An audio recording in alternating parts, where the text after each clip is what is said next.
E o Plano Nacional de Educação, o PNE, completou 10 anos, com 34 de 38 metas descumpridas, ou seja, 90% dos dispositivos.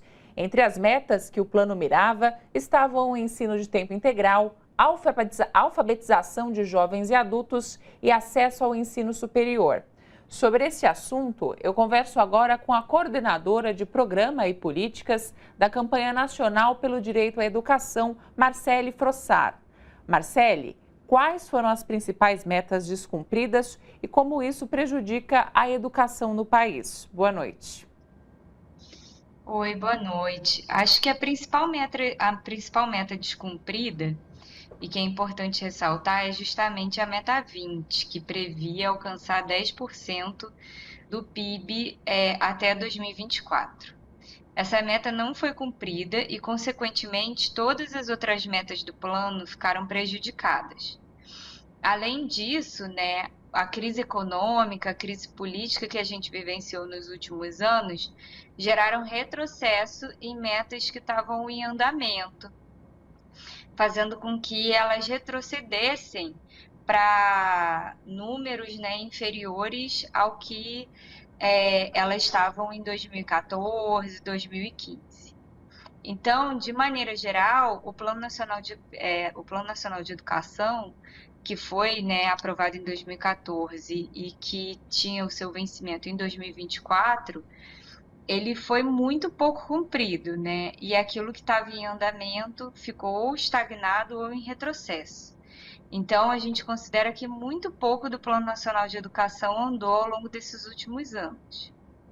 Eu queria que você falasse para a gente exatamente sobre essas metas que retrocederam, né? Me parece que a educação de jovens e adultos está entre essas metas, é isso?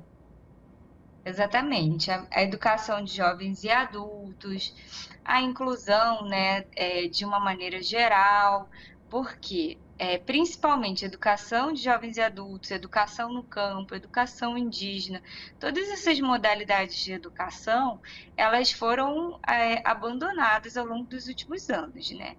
E no caso da educação de jovens e adultos, houve ou o fechamento das escolas que ofereciam a educação de jovens e adultos, e tem também um outro fator que a gente considera, que é o envelhecimento da população, que vem usando menos esse serviço, que não justifica o encerramento da educação de jovens e adultos, nem a redução da oferta, porque é um direito. Mas, em alguns estudos, é considerado que houve, sim, um avanço nesse sentido. O avanço, quando comparado com outros dados, é justamente devido a esse envelhecimento da população e também a alta de taxa de mortalidade em determinadas faixas etárias. Então, assim, a educação no campo, por exemplo, também foi outra que foi muito prejudicada ao longo desse processo, também com o fechamento de escolas. Então, o que a gente observou foi justamente um encerramento, né, de um projeto que foi conquistado pela sociedade civil, né?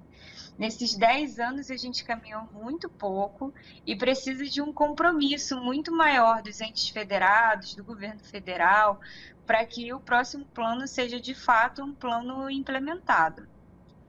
A informação, né, é que um novo projeto sobre o PNE deve ser encaminhado aí em breve ao Congresso. Vocês têm acompanhado essa movimentação? Qual que é a sua opinião?